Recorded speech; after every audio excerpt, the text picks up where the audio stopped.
유익한 정보 채널입니다. 오늘은 많은 분들이 겪고 계시는 통증의 주범, 바로 관절염에 대해 이야기 나눠볼까 합니다. 특히 2025년을 맞아 새롭게 주목받는 관절염. 치료의 최신 지침과 다양한 접근법들을 상세하게 소개해 드릴게요. 관절염은 더 이상 노년층만의 질병이 아닙니다. 젊은 세대에서도 발생률이 점차 높아지고 있으며 꾸준한 관리와 올바른 치료가 무엇보다 중요하죠. 오늘 영상이 관절염으로 고통받는 많은 분들께 새로운 희망과 실질적인 도움을 드릴 수 있기를 바랍니다. 그럼 2025년 관절염 치료의 새로운 물결 함께 알아볼까요? 먼저 가장 주목해야 할 변화는 바로 비약물적 치료의 중요성 증대입니다. 여러분 혹시 무릎 관절염 때문에 병원에 가보신 적 있으신가요? 과거에는 일단 약물 처방부터 받는 경우가 많았지만 최근 연구 결과들은 약물 치료보다 특정 비약물적 치료법들이 훨씬 더 효과적일 수 있다는 것을 보여주고 있습니다. 이러한 비약물적 치료의 효용성은 통증 관리와 관절 기능 개선에 있어 매우 중요한 의미를 지닙니다. 특히 무릎 골관절염 KOA 치료에 있어서는 그 효과가 더욱 두드러지게 나타나고 있습니다. 139건에 달하는 대규모 무작위 대조 시험 RCT를 통합 분석한 결과는 이 사실을 명확히 뒷받침합니다. 여기서 통합 분석이란 여러 독립적인 연구 결과를 한데 모아 더 크고 신뢰성 높은 결론을 도출하는 방법론입니다.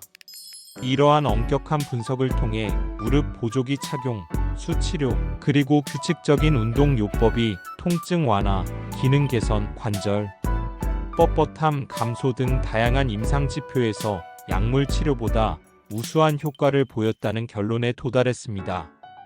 무릎 보조기는 관절에 가해지는 부담을 줄여주고 안정성을 높여주며 수치료는 부력과 수압을 이용해 관절에 무리를 주지 않으면서 근육을 강화하고 유연성을 증진시키는 데 도움을 줍니다. 또한 체계적인 운동 요법은 관절 주변 근육을 강화하고 관절의 가동 범위를 늘려 전반적인 기능을 향상시키는 핵심적인 역할을 합니다. 전문가들은 이러한 비약물적 치료법들의 효과를 극대화하기 위해 몇 가지 중요한 조언을 덧붙입니다. 첫째, 체중 관리의 중요성입니다. 비만은 무릎 관절에 과도한 압력을 가하여 관절염을 악화시키는 주요 원인입니다. 체중을 5kg 감량할 경우 무릎에 가해지는 하중이 20kg 이상 줄어든다는 연구 결과도 있습니다. 따라서 꾸준한 식단 관리와 유산소 운동을 통한 적정 체중 유지는 관절 건강의 필수 조건입니다. 둘째, 규칙적인 근력 운동, 특히 허벅지 근육을 강화하는 운동의 필요성입니다. 허벅지 근육, 즉 대퇴사두근은 무릎 관절을 지지하고 안정화하는 데 매우 중요한 역할을 합니다. 스쿼트, 런지, 레그 익스텐션과 같은 운동은 대퇴사두근을 효과적으로 강화하여 무릎 관절에 가해지는 충격을 흡수하고 통증을 줄이는 데 기여합니다. 셋째, 생활 속에서 무릎을 보호하는 습관을 병행하는 것입니다. 예를 들어 계단을 오르내릴 때 조심하거나 장시간 서 있을 때 중간중간 휴식을 취하고 스트레칭을 해주는 것, 그리고 무릎에 무리가 가는 자세를 피하는 것 등이 이에 해당합니다. 딱딱한 바닥에 양반다리를 하거나 쪼그려 앉는 자세는 무릎 관절에 좋지 않으므로 피하는 것이 좋습니다. 이러한 작은 습관의 변화들이 모여 장기적으로는 큰 차이를 만들어내고 관절염의 진행을 늦추며 삶의 질을 향상시키는 데 기여할 수 있습니다. 이러한 비약물적 치료법들은 약물 치료에 비해 부작용의 위험이 현저히 낮고 장기적으로 관절 건강을 유지하는 데 매우 필수적인 요소로 자리매김하고 있습니다. 이제는 단순히 약물에만 의존하기보다는 내 몸에 맞는 운동과 생활, 습관 개선을 통해 적극적으로 관절염을 관리하는 것이 중요해진 것이죠. 관절염 치료의 패러다임이 전신적인 건강 관리와 예방적 접근으로 확장되고 있음을 보여주는 중요한 변화라고 할 수 있습니다. 그렇다면 약물 치료에는 어떤 변화가 있을까요? 약물 치료의 새로운 접근 방식도 함께 살펴볼 필요가 있습니다. 과거에는 골관절염 치료의 1차 선택 약물로 아세트아미노펜이 널리 사용되어 왔습니다. 많은 환자들이 약국에서 쉽게 구할 수 있는 이 약을 통증이 있을 때마다 복용하곤 했죠. 하지만 최근에 발표된 연구 결과들은 아세트아미노펜이 골관절염 통증 완화에 있어 위약가짜 약과 비교했을 때 거의 효과가 없다는 충격적인 사실을 보여주고 있습니다. 이는 오랜 기간 동안 통용되던 치료 지침에 대한 재검토를 필요로 하며 많은 환자분들에게 약물 선택에 대한 새로운 고민과 혼란을 안겨줄 수 있는 중요한 정보입니다. 이러한 연구 결과는 의료진과 환자 모두가 관절염 약물 선택에 더욱 신중해야 함을 시사합니다. 또한 무릎 골관절염 환자에게 흔히 사용되던 관절 내 글루코코르티코이드 주사, 흔히 스테로이드 주사라고 불리는 치료법 역시 단기적인 통증 완화에는 효과적일 수 있다는 점은 인정되지만 장기적으로는 오히려 연골 손상을 가속화할 수 있다는 연구 결과들이 나오면서 그 사용에 신중을 기해야 한다는 목소리가 높아지고 있습니다. 스테로이드는 강력한 항염증 효과를 가지고 있지만 반복적인 사용은 연골 세포의 사멸을 촉진하고 관절 주변 조직을 약화시킬 수 있기 때문입니다. 이는 관절염의 근본적인 치료보다는 일시적인 증상 완화에 초점을 맞춘 치료법의 한계를 보여주는 사례라 할 수 있습니다. 특히 당뇨병을 앓고 계신 분들의 경우 약물 선택에 더욱 주의가 필요합니다. 혈당 조절이 안정적으로 이루어진다면 무릎 연골 주사, 히알루론산 주사 등나 다른 종류의 주사를 고려해 볼 수 있지만 스테로이드 주사는 혈당 수치를 급격히 올릴 수 있어 당뇨병 관리에 어려움을 초래할 수 있습니다.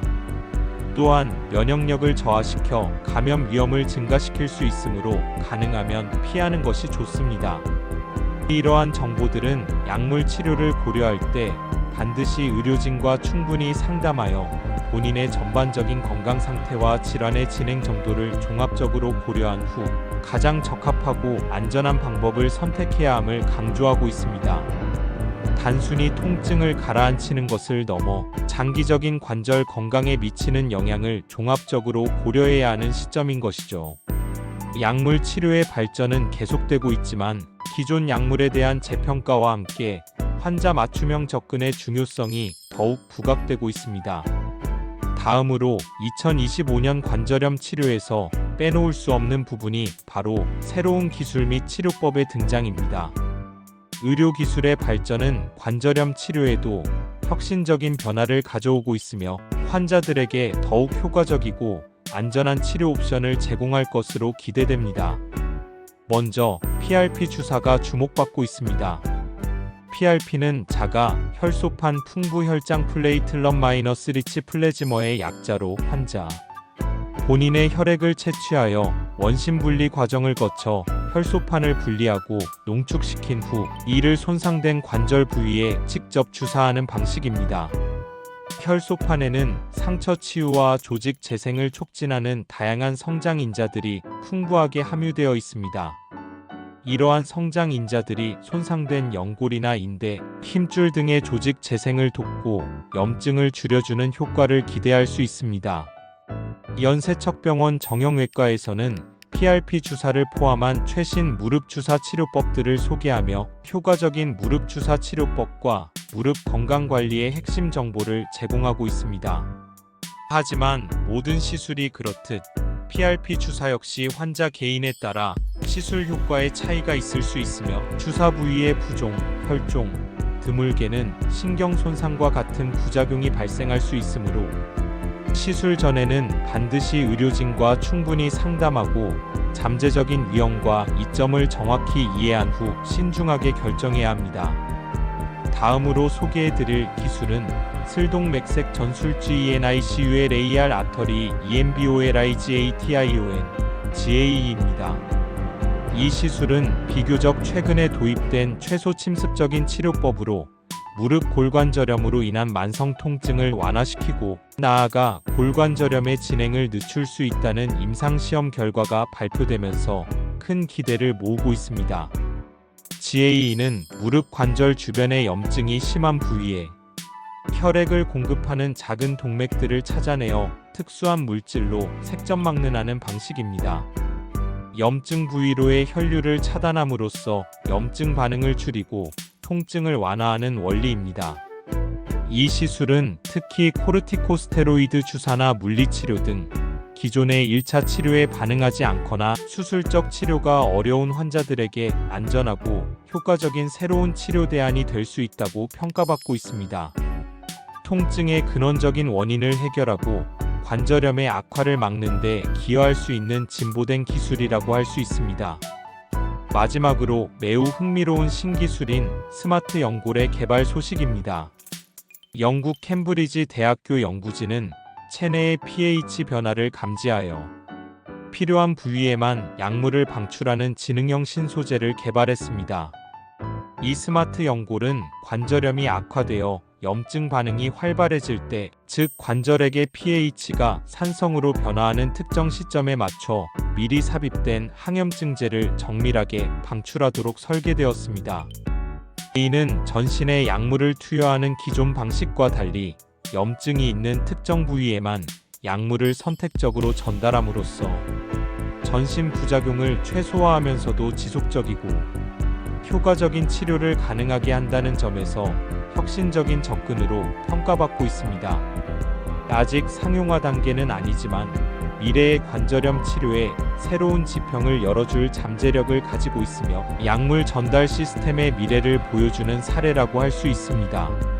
이러한 첨단 기술들은 관절염 치료의 패러다임을 바꾸고 있으며 환자들에게 더욱 효과적이고 안전하며 궁극적으로 삶의 질을 향상시킬 수 있는 다양한 치료 옵션을 제공할 것으로 기대됩니다. 다음은 시장 동향 및 전망입니다. 무릎 퇴행성 관절염 약물 시장은 전 세계적으로 괄목할 만한 성장을 보이고 있으며 특히 2025년부터 2032년까지 연평균 성장률 CAGR 13.1%로 매우 높은 성장을 이어갈 것으로 예상됩니다. 이러한 고성장은 전 세계적으로 고령화 사회로 진입하면서 관절염 환자 수가 지속적으로 증가하고 있을 뿐만 아니라 관절염 치료에 대한 미충족 수요가 높고 새로운 치료법 개발에 대한 제약 및 바이오 기업들의 대규모 투자가 활발하게 이루어지고 있음을 반영하는 결과입니다. 이러한 시장 성장을 이끄는 주요 트렌드로는 크게 세 가지를 꼽을 수 있습니다. 첫째, 개인 맞춤형 치료 퍼서널라이즈드 메더선의 부상입니다. 이는 환자 개개인의 유전적 특성, 생활 습관, 질병 진행 정도, 반응성 등을 종합적으로 고려하여 가장 적합하고 효과적인 치료법을 제공하는 것을 목표로 합니다.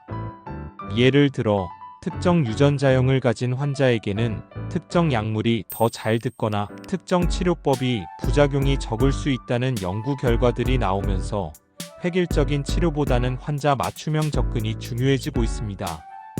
둘째, 생물학적 제재 및 재생의학 분야의 발전입니다.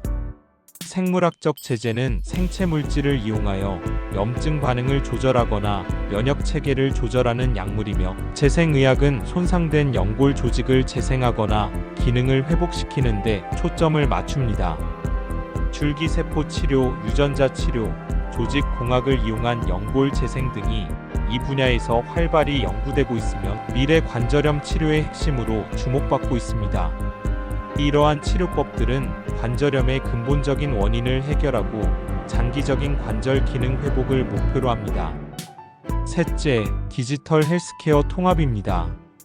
웨어러블 기기를 통한 활동량 및 생체 신호 모니터링, 스마트폰 앱을 활용한 운동 및 식단 관리 프로그램, 인공지능 기반의 통증 예측 및 관리 솔루션, 그리고 원격 의료 상담 시스템 등이 디지털 헬스케어의 중요한 구성 요소입니다.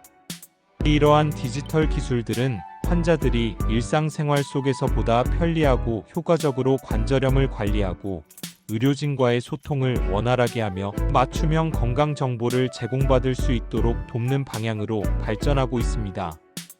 예를 들어 스마트워치로 걸음수를 측정하고 운동 강도를 조절하거나 AI 챗봇을 통해 관절염 관련 궁금증을 해소하는 등의 서비스가 이미 도입되거나 개발 중입니다. 이러한 시장 동향은 관절염 치료가 단순히 질병의 증상을 억제하는 것을 넘어 환자 개개인의 삶의 질을 향상시키고 질병의 예방, 진단, 치료, 사후, 관리 전반에 걸쳐 통합적이고 혁신적인 해결책을 찾는 방향으로 진화하고 있음을 명확하게 보여줍니다. 다음으로 한의학적 접근에 대한 관심도 최근 더욱 높아지고 있습니다. 대한민국에서는 퇴행성 관절염으로 한 해 진료를 받는 환자 수가 상당한 비율을 차지하며 특히 무릎 관절증, 즉 슬관절염으로 진료를 받은 인원이 가장 많은 것으로 나타났습니다. 이는 한의학이 관절염 통증 완화와 기능 개선에 있어 일정 부분 유의미하게 기여하고 있음을 시사하는 중요한 통계입니다. 한의학은 관절염을 단순히 관절 부위의 국소적인 문제로만 보지 않고 전신적인 기혈순환의 불균형, 오장육부의 기능 저하, 그리고 외부 환경 요인 풍한습의 침입 등으로 인해 발생하는 것으로 이해합니다. 따라서 치료 또한 통증이 있는 부위뿐만 아니라 전신의 균형을 회복하고 면역력을 증강시키는 데 초점을 맞춥니다. 현재 퇴행성 고관절염과 수지관절염에 대한 한의표준 임상진료지침 개발의 필요성이 제기되고 있으며 이는 한의학적 치료의 과학적 근거를 확립하고 치료의 표준화를 통해 환자들에게 더욱 신뢰할 수 있는 정보를 제공하기 위한 노력의 일환입니다. 침구치료침, 뜸, 부항, 한약치료, 약침치료, 추나, 요법 등 다양한 한의치료 기법과 더불어 양방치료와 한방치료의 장점을 결합한 한양방 복합치료에 대한 연구도 활발히 진행 중입니다. 예를 들어 침치료는 통증 조절과 염증 완화에 효과적이며 한약은 관절과 연골을 강화하고 전신 면역력을 증진시키는 데 도움을 줄 수 있습니다. 이러한 한의학적 접근은 환자들에게 통증 완화뿐만 아니라 전반적인 신체 건강 증진과 삶의 질 향상을 목표로 한다는 점에서 많은 환자들이 찾는 이유가 되고 있습니다. 양방 치료와 한방 치료의 장점을 결합한 한양방 복합 치료는 환자들에게 더욱 넓고 유연한 치료 선택지를 제공하며 관절염 관리의 효과를 높일 수 있을 것으로 기대됩니다. 통합의학적인 접근이 관절염 치료의 미래 방향 중 하나임을 보여주는 사례라 할 수 있습니다. 마지막으로 관절염 치료와 관련된 기타 고려 사항을 짚어보고 오늘의 영상을 마무리하겠습니다. 무릎 인공관절 수술을 고려하고 계신 분들이라면 반드시 기억해야 할 매우 중요한 점이 있습니다. 수술 전 3개월 이내에는 무릎 주사를 맞지 않는 것이 좋습니다.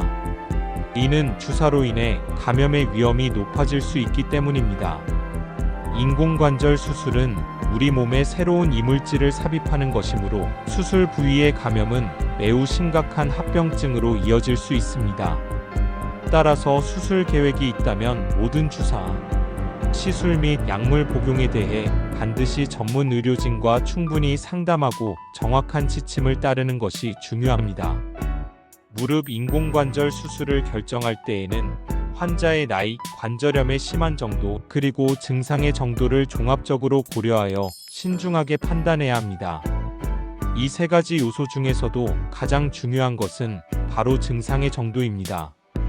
아무리 나이가 많고 X-레이 상으로 관절염이 심각하게 진행되었다고 하더라도 환자 본인이 느끼는 통증이 심하지 않고 일상생활에 큰 지장이 없다면 굳이 서둘러 수술을 할 필요는 없습니다. 반대로 비교적 젊은 나이임에도 불구하고 통증이 너무 심해서 밤잠을 설치거나 정상적인 보행이 어렵고 삶의 질이 현저히 떨어진다면 적극적으로 수술을 고려해 볼 수 있습니다. 따라서 전문의와의 면밀한 상담을 통해 본인에게 가장 적합한 치료 시기와 방법을 결정하는 것이 중요합니다. 의사는 환자의 관절 상태뿐만 아니라 전반적인 건강 상태, 생활 습관, 그리고 환자의 기대치까지 고려하여 최적의 솔루션을 제시해 줄 것입니다. 그리고 관절염 예방과 이미 발생한 관절염의 증상 완화를 위한 가장 효과적이고 의학적으로도 가장 강력하게 입증된 방법 중 하나는 바로 적절한 운동입니다. 규칙적인 운동은 관절 주변의 근육을 강화하여 관절을 안정적으로 지지하고 연골에 가해지는 부담을 줄여줍니다. 또한 관절에게 순환을 촉진하여 연골에 필요한 영양 공급을 원활하게 하고 관절의 유연성과 가동 범위를 유지하는 데 도움을 줍니다. 하지만 모든 운동이 관절염 환자에게 좋은 것은 아닙니다. 자신의 관절 상태를 고려하지 않은 무리한 운동은 오히려 관절에 과도한 스트레스를 주어 손상을 악화시킬 수 있으므로 주의해야 합니다. 따라서 전문가의 지도를 받아 본인의 관절 상태와 체력 수준에 맞는 운동 프로그램을 선택하고 올바른 자세로 꾸준히 실천하는 것이 중요합니다. 관절에 무리가 덜 가는 유산소 운동으로는 걷기, 수영, 아쿠아로빅, 실내 자전거 타기 등이 있으며 허벅지 근육과 엉덩이 근육을 강화하는 가벼운 근력 운동을 병행하는 것이 좋습니다. 운동 전후에는 충분한 스트레칭으로 관절의 유연성을 확보하는 것도 잊지 마세요. 마지막으로 질병관리청은 만성질환 관리의 일환으로 관절염에 대한 매우 광범위하고 신뢰할 수 있는 다양한 정보와 지침을 제공하고 있습니다. 관절염의 종류, 원인, 증상, 예방 방법, 치료법 등에 대한 정확하고 최신 정보가 궁금하시다면 질병관리청 홈페이지를 참고하여 스스로 건강을 관리하는 데 필요한 지식을 얻는 것도 좋은 방법입니다. 2025년 관절염 치료는 단순히 통증을 없애는 것을 넘어 환자 개개인의 특성을 고려한 맞춤형 치료와 첨단 기술의 접목을 통해 삶의 질을 근본적으로 향상시키는 방향으로 진화하고 있습니다. 비약물적 치료의 중요성 증대, 약물 치료의 신중한 접근, 혁신적인 기술의 도입, 그리고 한의학적 치료와의 융합까지 관절염 치료는 이제 더욱 다각적이고 통합적인 시각으로 접근해야 할 것입니다. 이 모든 정보들이 관절염으로 힘들어하는 많은 분들께 새로운 희망과 실질적인 도움이 되기를 바랍니다. 궁금한 점이 있다면 언제든지 전문 의료기관을 방문하여 상담하시고 올바른 치료와 꾸준한 관리를 통해 건강한 관절을 유지하시길 진심으로 응원합니다.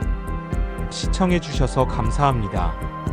이 영상은 의료인이 아닌 일반인이 제공하는 건강정보 콘텐츠입니다. 구체적인 진단이나 치료는 반드시 전문의와 상담하시기 바랍니다. 다음 영상에서 또 만나요.